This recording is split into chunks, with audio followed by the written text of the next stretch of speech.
हा तर बघा तुम्हाला आता कळलं असेल. काय कळलं सर? तर आम्हाला कळलं सर की की काय कळलं, तुम्हाला एक गोष्ट कळली की हा जो काही बिंदू आहे, इकडे पहा रे, हा जो काही बिंदू आहे, हा बिंदू इकडे चालत गेला किती मीटर? 24 मीटर. तेव्हा अँगल ऑफ इलिव्हेशन म्हणजे उन्नत कोन 30 वरून कितीवर चेंज झाला? 60 वर. तर 60 वर चेंज झाला जेव्हा त्याने किती अंतर चाललं? 24 मीटर अंतर चाललं. तर सांगा म्हणते या टावरची उंची किती आहे? तर बघा मित्रांनो, आता तुम्हाला नाही याच्यामध्ये लगतची बाजू माहित आणि नाही त्याची समोरची बाजू माहित, काहीच माहित नाही. फक्त तुम्हाला काय माहित आहे? फक्त तुम्हाला काय माहित आहे रे? तर या प्रॉब्लेम मध्ये फक्त दोन उन्नत कोन माहित आहे, एक 30 डिग्री वाला आणि एक 60 डिग्री वाला. याच्या व्यतिरिक्त तुम्हाला या प्रॉब्लेम मध्ये माहित नाही. तरी पण हा प्रॉब्लेम सॉल्व्ह होते. कसं? पहा, लक्ष ठेवा आता. पहा, हे आहे टावर, इकडे पहा रे, हे आहे टावर. या टावरचा पहिला अँगल पहा बरोबर, या टावरचा पहिला अँगल इकडे पहा रे, या टावरचा पहिला अँगल बनला होता उन्नतवाला 30 डिग्री, बरोबर. तेव्हा टावरची उंची सारखीच असेल का नाही? याच्याच असेल ना. उंचीमध्ये काही बदल झाला का? नाही. तर टावरची उंची जशी होती तशीच होती, बरोबर ना. तर समजा मी म्हणतो की टावरची उंची जे काही असेल, याचा हा पॉइंट बिंदू, समजा पॉइंटला नाव देतो मी, या पॉइंटला नाव देतो तुमच्या समजासाठी सी देतो. या पॉइंटला नाव काय दिलं? सी दिलं. आणि समजा याला नाव देतो ए आणि याला नाव देतो मी तुमच्या बी. तर मला हे अंतर माहित पर्यंत नाही इथून इथपर्यंत, कारण की टावरची उंची काय घेतली मी? एच घेतली. तर मी इथून इथपर्यंत अंतर काढून घेतो. बघा कसं काढणार? ही कोणती बाजू झाली? लगतची. आणि ही कोणती झाली? समोरची. तर तुम्हाला माहित आहे काय लावणार तुम्ही? tan 30 डिग्री बरोबर, सरळ सरळ आता लागत आहे, समोरील बाजू भागेला लगतची बाजू. tan 30 ची बाजू माहित आहे का? ते 1/√3. लगतची बाजू माहित आहे का? नाही माहित. तेच आपल्याला काढायची आहे लगतची. काऊन काढत आहोत समजेल तुम्हाला. लगतची बाजू, लगतची बाजू, 2 मिनिटं, थोडस 2 मिनिटं. लगतची बाजू भागेला, सॉरी सांगतही नाही तुम्ही चुकत आहे म्हणून, असे पोरं आहे मूर्ख माझे. समोरची बाजू, हा मग सांगा ना, समोरची बाजू भागेला लगतची बाजू, बरोबर ना. तर समोरची बाजू देऊ नये. समोरची बाजू किती आहे? एच म्हणलं आपण तिला. आणि लगतची बाजू सर आम्हाला माहित नाही. मग तुम्ही का करताय सर? मी काहीच नाही करतो, मी फक्त लगतची बाजू काढतो. पहा, इकडे गुणिला करतो, याला गुणिला करतो. थोडस समजायला वेळ लागेल थोडस. तर बघा काय लिहिणार मी? लगतची बाजू गुणिला 1 आलं तर तेवढंच येणार आहे, काही फरक नाही होणार, बरोबर. काय येणार? √3 गुणिला एच, याला 1 देतो. ठीक आहे, समजलं पाहिजे तुम्हाला. नंतर पहा, इकडे पहा रे, नंतरच्या याच्यात काय बदल झाला? हा टावर जशा तसा उभाच होता, त्याची उंची काय होती? याच होती. पण हा जो काही बिंदू सी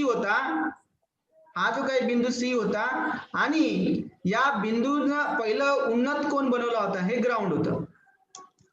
कितीचा बनवला होता? 30 डिग्री. आणि हा पॉइंट तुमचा ए दशांश तसा, हा बी सुद्धा दशांश तसा आहे की नाही? इकडे पहा रे, हा ए दशांश तसा आणि बी दशांश तसा. हा, मग हा पॉइंट सी ट्रॅव्हल केला म्हणजे चालला. किती चालला तो? इथपर्यंत गेला समजा, डी पर्यंत. किती मीटर आहे डी अंतर? 24 मीटर. बरोबर समजून घ्या. एकदा समजलं तुम्ही सोडू शकता, 1000 प्रॉब्लेम सोडू शकता. 24 मीटर अंतर आहे सर. तेव्हा कितीचा कोन बनवला त्यानं? उन्नत कोन 60 डिग्रीचा बनवला.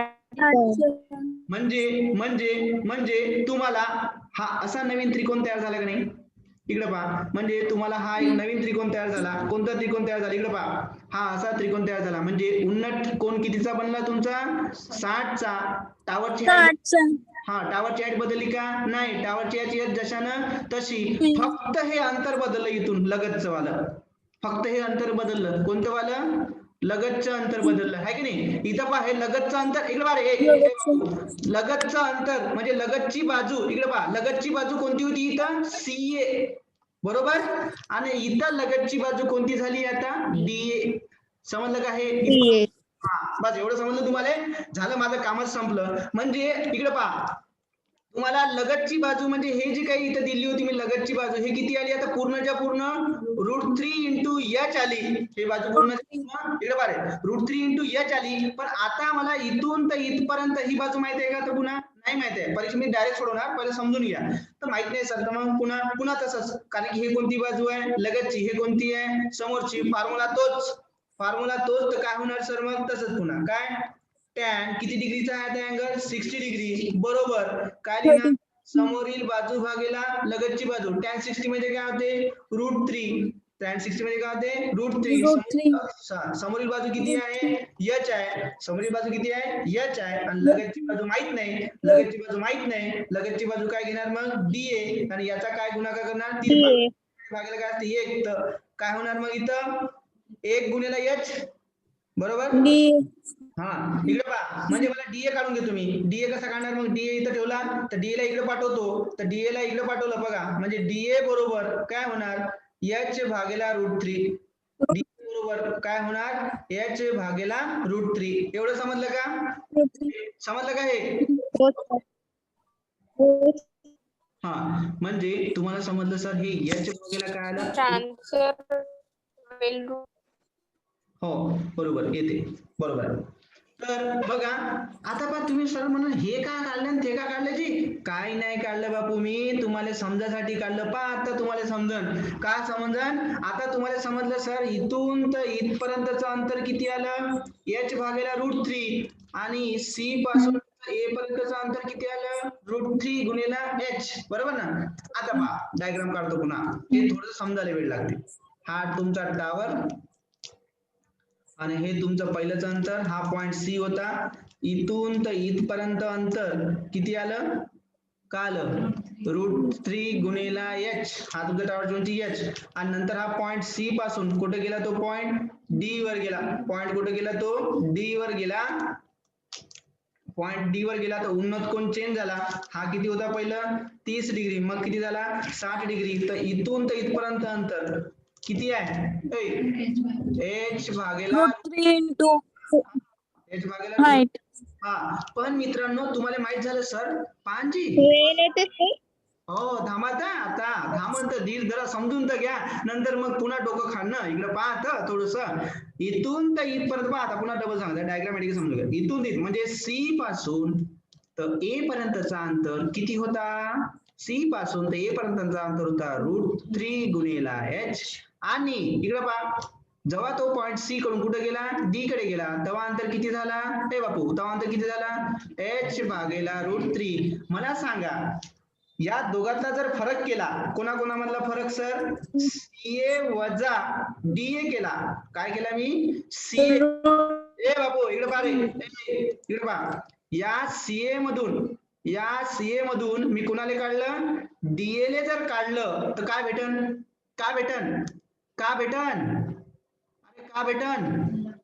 अरे बोला ना अरे लगतची बाजू का म्हणलं एवढा मोठा तुकडा होता या सीए या तुकड्यामधून डीए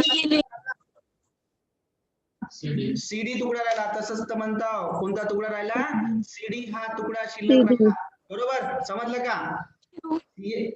का हे सीए मधून डीए ला काढलं तर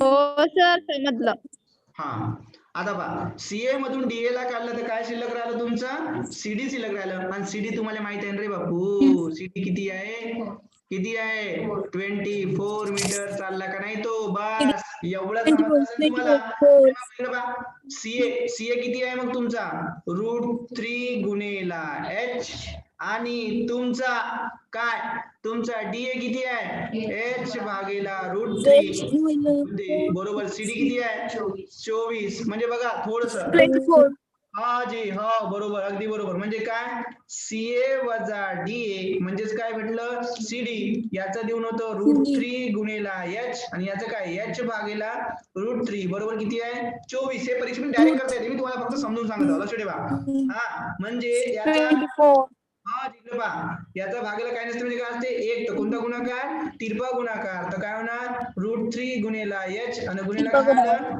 √3 इकडे पहा रे वजा h गुणिला 1 आणि भागेला काय येणार इथं ए बापू √3 हा अरे √3 आलं म्हणजे याने गुणाचं असते याने गुणाचं असते आणि खालचा गुणाकार खाली करायचा आणि इकडे काय आलं तुमचं 24 इकडे पहा रे √3 गुणिला √3 ए बापू √3 गुणेला काय √3 म्हणजे काय होते √3 चा वर्ग होते तर वर्ग आणि वर्गमूळ कॅन्सल तर काय राहते फक्त 3 म्हणजे इथं काय राहिलं असतं 3 गुणेला h वजा काय राहिलं असतं h आणि भागीला काय आलं √3 आणि इकडे किती राहिलं तुमचं 24 3h मधून काय म्हणलं मी 3h मधून 1h गेला 3h मधून किती h गेला 1h गेला तर किती h शिल्लक राहिले 2h शिल्लक राहिले 2h शिल्लक राहिले आणि भागीला किती आहे √3 बरोबर किती आहे 24 ए बापू इकडे पहा 24 म्हणजे किंमत कोणाची काढायची आहे h ची काढायची आहे किंमत कोणाची काढायची आहे h ची काढायची आहे h ला तसंच फडफडत ठेवतो जागेवर याले इथंच फडफडत ठेवला h इथंच ठेवला तर राहील इथंच लिहा मर ठेवला इथं आणि ह्या 24 गुणेला हे कुठे जाणार भागीला काही नसते म्हणजे हे असते हा √3 कुठे गेला वरती गेला आणि हा जो 2 होता याले खाली पाठवतो हा 2 कुठे पाठवला खाली पाठवला इकडे बारे म्हणजे काय होणार बे एक बे आणि इथे किती येणार 12 दुने 24 म्हणजे h बरोबर काय आलं 12 गुणेला √3 h बरोबर काय आलं 12 गुणेला √3 याच्यापेक्षा जर तुम्हाला ऍक्युरेट पाहिजे नसेल तर h बरोबर इकडे बारे 12 गुणेला √3 म्हणजे काय होते 1.73 जमत असेल तर गुणाकार करा 12 36 चे 6 हातचे किती आले 3 12 7 84 84 ने 3 87 87 चे 7 हातचे किती आले 8 12 1 12 12 ने 8 20 किती अंकांचा पॉइंट आहे 2 अंकानंतर पॉइंट आहे म्हणजे उत्तर आलं असतं त्या टावरची उंची किती मीटर 20.76 मीटर उंची ही त्या टावरची होती तुम्हाला एवढं समजलं का सांगा मला एकदा रिप्लाय करा हो सर हा लिहा मग बरोबर व्यवस्थित लिहा हाच प्रॉब्लेम आहे सर बस ह्या गंधामध्ये एकच आहे मग बाकी काही नाही सब सब बकवास आहे काय म्हटलं की तुमचा जो सी पॉइंट होता या सी पॉइंट पासून तो कुठे चालत गेला 24 मीटर अंतर चालत गेला आणि पॉइंट डी वर पोहोचला तेव्हा त्याचा अँगल ऑफ इलिव्हेशन किती बदलला 6 डिग्रीनं बदलला 6 डिग्रीनं बदलला पण टावरची उंची काही बदलली नाही टावरची उंची काय होती याचीच होती आणि तुम्हाला फाइंड करायला काय सांगितलं हाईट ऑफ द टावर तर हाईट ऑफ द टावर किती आहे तर परीक्षेमध्ये काय करायचं नाही हा जो काही इथं दिलेला राहते चाललेली गोष्ट हेच म्हणजे दोन त्रिकोणामधलं अंतर हेच म्हणजे काय दोन त्रिकोणामधलं अंतर म्हणजे काय सर की हे जर 24 घेतले तुम्ही म्हणजे सीडी समजा याला नाव देतो मी ए आणि याला नाव काय देतो बी तर म्हणजे मी काय म्हणणार ही जी काही लेंथ आहे बघा ही जी काही लेंथ आहे कोणती सी पासून तर ए पर्यंत मधामध्ये पॉइंट कोणता आहे डी आणि हा किती देऊन आहे तुम्हाला अंतर या सी पासून डी पर्यंत 24 इथं कितीचा अँगल होता 30 चा इथे कितीचा अँगल होता 60 चा आणि उंची किती होती तुमची फक्त h ची तर मला हे काढायचं आहे काय की हा जो काही फरक आहे अँगल बदलण्याचा तो किती आहे तुमचा 24 मीटर आहे तर हा जो काही 24 मीटर आहे तो दोन त्रिकोणातलं अंतर आहे दोन त्रिकोणातल्या लगतच्या बाजूचं अंतर आहे म्हणजे पहिला त्रिकोण म्हणजे कोणता तर तुमचा आला असता tan 30 वाला कोणता आला असता tan 30 वाला वजा दुसरा जो त्रिकोण आला असता तो कोणता आला असता tan 60 वाला समजलं का इथपर्यंत तुम्हाला समजलं असेल की 24 म्हणजे काय तर दोन त्रिकोणामधला फरक आहे एक 30 डिग्री वाला त्रिकोण आणि दुसरा 60 डिग्री वाला त्रिकोण याच्यातला फरक म्हणजे किती 24 आहे एवढं जर समजलं असेल तर उत्तर आलं म्हणजे 24 बरोबर tan 30 म्हणजे काय होते tan 30 म्हणजे काय होते 1 भागिला वर्गमुळात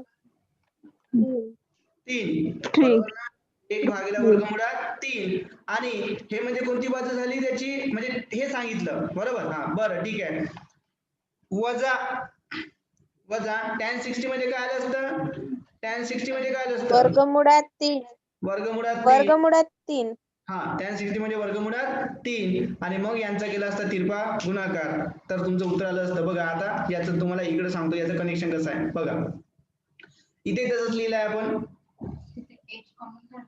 हो एच कॉमन काढता येत होता आन्सर येत होतो असं काही गोष्ट नाही आहे आता याची हाईट काढायची आहे आपल्याला मला असं वाटतंय कुठतरी गडबड तर नाही झाली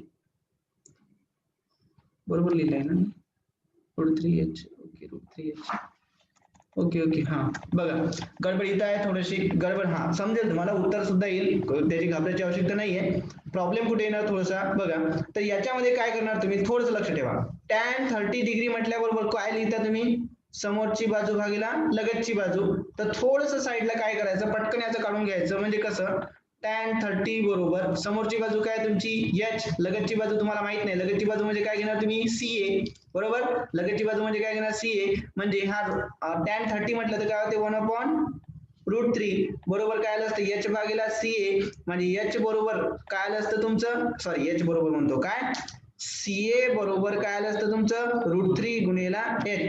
ठीक आहे, तर बस परीक्षेमध्ये इथं डायरेक्ट लिहून घ्यायचं की ca ची व्हॅल्यू काय √3 गुणिला h. तसंच tan 60 ची व्हॅल्यू पटकन काढून घ्यायची परीक्षेमध्ये. असं tan 60 बरोबर, हे तर डोक्यात कॅल्क्युलेशन ते पण सांगतो तुम्हाला, म्हणजे वर h टावरची हाईट जशी तशी असती, लगतची बाजू फक्त चेंज झाली ती म्हणजे कोणती आहे dA, म्हणजे dA बरोबर काय आलं असतं tan 60 म्हणजे काय होते √3, म्हणजे काय आलं असते √3 गुणिला h आलं असतं, इथं लिहिलं असतं.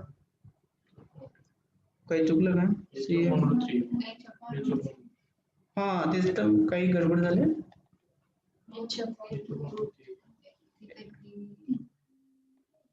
एक मिनिट, याची 60 ची value √3 is equal to h upon dA. हा dA बरोबर h अपॉन √3. हा तिथं आलं असतं h अपॉन √3. झालं, मग इथून काय कॉमन काढलं असतं, h कॉमन काढायचं असेल तर काढा, नाही तर डायरेक्ट सोडवता आलं असतं. √3 गुणिले √3 मध्ये काय आलं असतं 3h वजा h, आणि भागीला काय आलं असतं √3, म्हणजे इथं काय आलं असतं 3h मधून h गेला म्हणजे किती 2h भागीला √3, म्हणजे तुम्हाला समजलं असतं की 24 बरोबर 2h भागीला √3, एक बे इथे किती आले असते 12, भाग जातो, म्हणजे काय आलं असतं h बरोबर 12 गुणिला √3. हे एवढं फास्ट कसं होणार, जेव्हा तुम्ही त्याची थोडीशी प्रॅक्टिस कराल. समजलं का? बोला होय तालुका. हा रेकॉर्डिंग सुद्धा तुमच्या ग्रुपवर टाकेल, घाबरू नका, याची रेकॉर्डिंग सुद्धा तुमच्या ग्रुपवर टाकेल मी. ठीक आहे, आता लिहा क्वेश्चन नंबर नेक्स्ट. नाही मी टाकतो ग्रुपवर, बघून घ्यायचं, ग्रुपवर व्हिडिओ टाकल्यानंतर बघून घ्यायचं आणि लिहून घ्यायचं. काही दिवसानं पूर्ण व्हिडिओ युट्यूबवर येणार, टेन्शन घेऊ नका.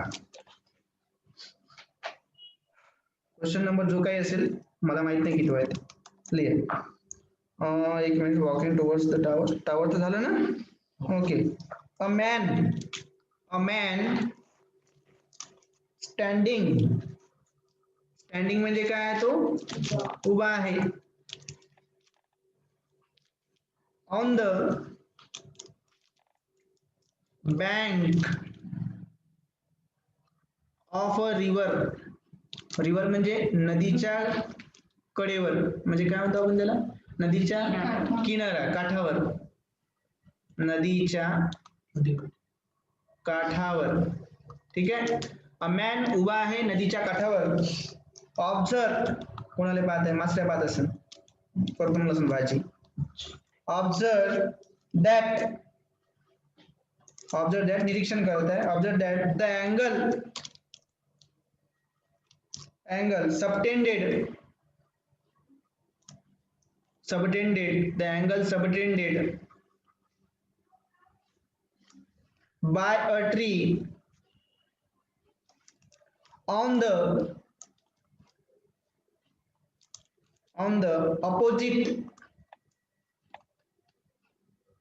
opposite bank. म्हणजे नदीला दोन काठ असतात ना, एक या साईडचं काठ आणि एक त्या साईडचं काठ. ही ऑब्झर्व द अँगल म्हणजे कोण, सबटेंडेड म्हणजे बनवलेला, बाय अ ट्री म्हणजे दुसऱ्या, म्हणजे एका काठावर माणूस उभा आहे, दुसऱ्या काठावर कोण आहे तर तुमचं झाड आहे, आणि दुसऱ्या अपोजिट बँक, अपोजिट म्हणजे विरुद्धच्या काठावर, विरुद्धचा काठ, त्या दुसऱ्या काठावर काय तुमचं झाड आहे. ठीक आहे, तर त्या झाडाकडे पाहत आहे, म्हणजे एका टोकावर उभा आहे त्या झाडाकडे पाहत आहे असं वर्तवणूक करून. तर subtended bye a tree, angle subtended bye a tree is 60 degree, कितीचा कोण बनवलं म्हणते 60 डिग्रीचा. कोणता कोण असायला पाहिजे तुम्हाला समजलं, ट्री तर काय पाण्यात तर नसा असा खाली मुंडकं घालून, आहे की नाही, ट्री तर काय असा पाण्यात नसेल, तो कोणता कोण असायला पाहिजे, अवनत कोण, कोण असेल. ठीक आहे, अवनत कोण, very good when the retries चा अर्थ काय होते माहिती आहे का कुणाला, रिट्राइज म्हणजे 36 मीटर फ्रॉम द बँक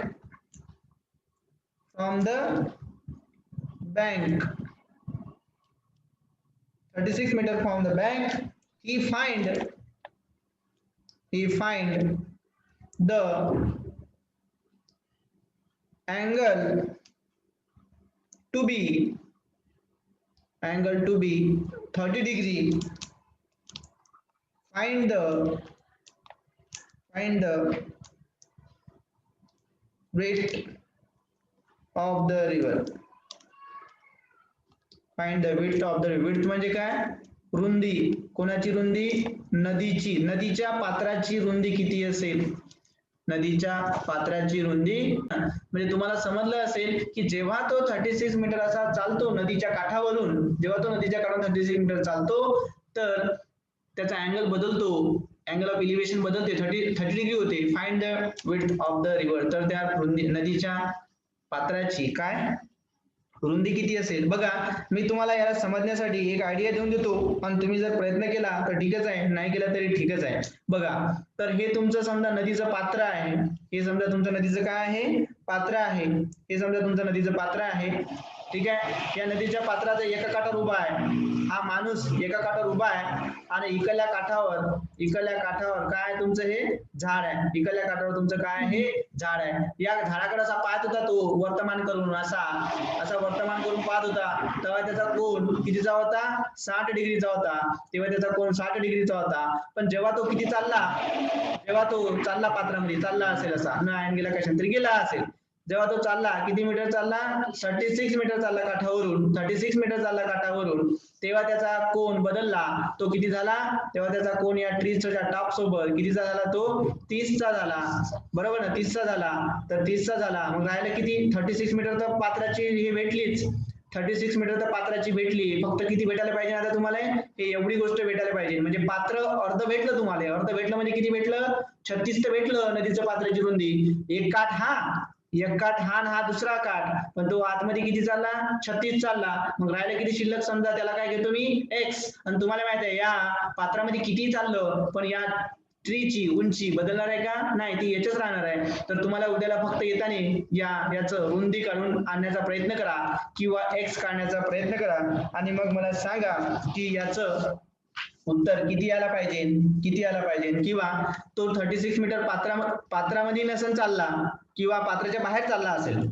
समजा मी असं म्हटलं की तो पात्राच्या बाहेरून असा चालला, म्हणजे पात्राच्या दुरून चालला, म्हणजे पात्र असं होतं आणि पात्राच्या दुरून चालला. आता ऍक्च्युअल म्हणजे समजायचं म्हणजे असंच समजायला लागेल आपल्याला या प्रॉब्लेम मध्ये की हा म्हणजे एक पात्र असं म्हणजे एका काठ हे दुसरं काठ, इकडल्या साईडला आहे तुमचं झाड आणि तो असा चालला असेल, ठीक आहे.